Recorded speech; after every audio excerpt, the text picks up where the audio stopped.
Hi my dear students, നമ്മളിപ്പോൾ നോക്കാൻ പോകുന്ന topic strain energy of linear elastic deformation. അപ്പോൾ എന്താണ് സ്ട്രെയിൻ എനർജി നോക്കാം.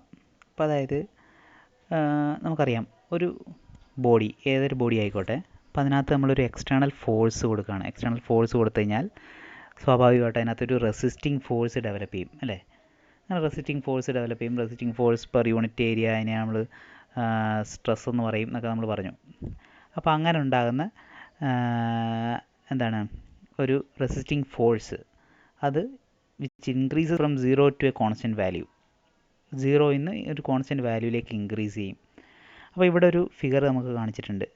ഇതേപോലൊരു ഒബ്ജക്റ്റ് ഉണ്ട്. അപ്പോൾ അതിനകത്ത് നമ്മളൊരു അപ്ലൈഡ് ഫോഴ്സ് ക്യാപിറ്റൽ പി കൊടുക്കുകയാണ്. അങ്ങനെ പി കൊടുക്കുമ്പോൾ ഒരു ഡീഫോർമേഷൻ ഡെൽറ്റ ഇവിടെ ഉണ്ടാകുന്നുണ്ട്. അപ്പോൾ അങ്ങനെ അതിൻ്റെ ഒരു ഗ്രാഫാണ് ഇവിടെ വരച്ചേക്കുന്നത്. എന്താണ് അപ്ലൈഡ് ഫോഴ്സ് അല്ലെങ്കിൽ ഫോഴ്സ്, റെസിസ്റ്റിംഗ് ഫോഴ്സ് ഡെവലപ്പ് ചെയ്യുന്നു. അതിനെ നമ്മൾ വൈ ആക്സിസിലും അതേപോലെ ഡിസ്പ്ലേസ്മെൻറ്റിനെ എക്സ് ആക്സിസിലും എടുത്ത ഒരു ഗ്രാഫാണ് വരച്ചേക്കുന്നത്. ഇവിടെ ഒരു സ്ട്രെയിറ്റ് ലൈൻ നമുക്ക് കാണാം.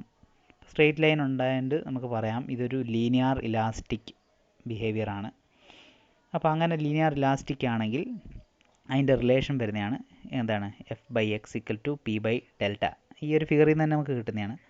അപ്പോൾ അതിനകത്ത് വേറൊന്നുമല്ല, എക്സ് എന്ന് പറഞ്ഞേക്കുന്ന ഒരു ഇൻ്റർമീഡിയറ്റ് പോയിൻ്റ് ആണ്. ഒരു ഇൻ്റർമീഡിയറ്റ് പോയിൻറ്റിൽ ഉണ്ടാകുന്ന റെസിസ്റ്റിംഗ് ഫോഴ്സാണ് ക്യാപിറ്റൽ എഫ്.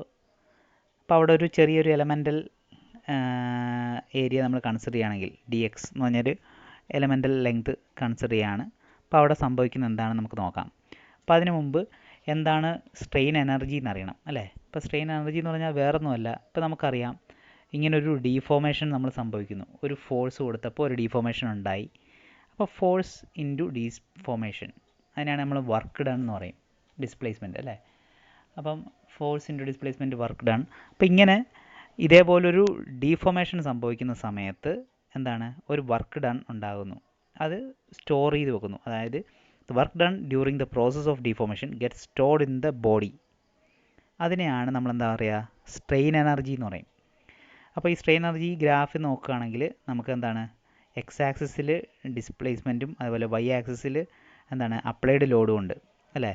അപ്പോൾ അങ്ങനെയാണെങ്കിൽ അതിൻ്റെ ഇടയ്ക്കുള്ള ഏരിയ അല്ലെങ്കിൽ ആ സ്ട്രെയിറ്റ് ലൈനിൻ്റെ താഴേക്കുള്ള ഏരിയയാണ് നമ്മൾ സ്ട്രെയിൻ എനർജി എന്ന് പറയും. അപ്പോൾ ഈ ഒരു ചെറിയൊരു എലമെൻ്റൽ ലെങ്ത്ത് എലമെൻറ്റ് നമ്മൾ കൺസിഡർ ചെയ്യുകയാണെങ്കിൽ അവിടുത്തെ ഏരിയ എന്ന് പറഞ്ഞാൽ എന്താണ് dx ഇൻറ്റു എഫ് ആണ്.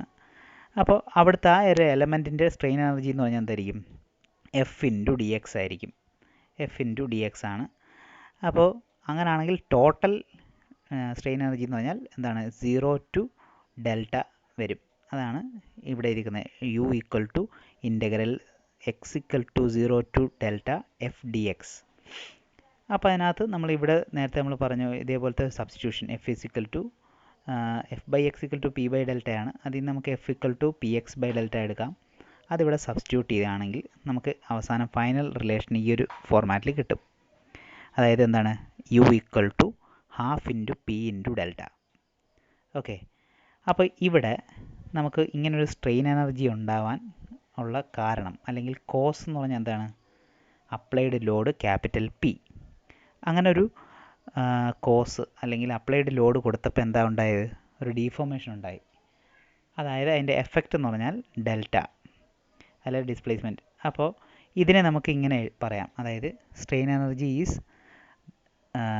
Half of product of the effect and the cause അല്ലെങ്കിൽ കോസ് ആൻഡ് എഫക്റ്റ്. അപ്പം ഇവിടെ കോസ് എന്ന് പറഞ്ഞാൽ എന്താണ് ക്യാപിറ്റൽ പി, എഫക്റ്റ് എന്ന് പറഞ്ഞാൽ എന്താണ് ഡെൽറ്റ, അതായത് ½ × P × ഡെൽറ്റ.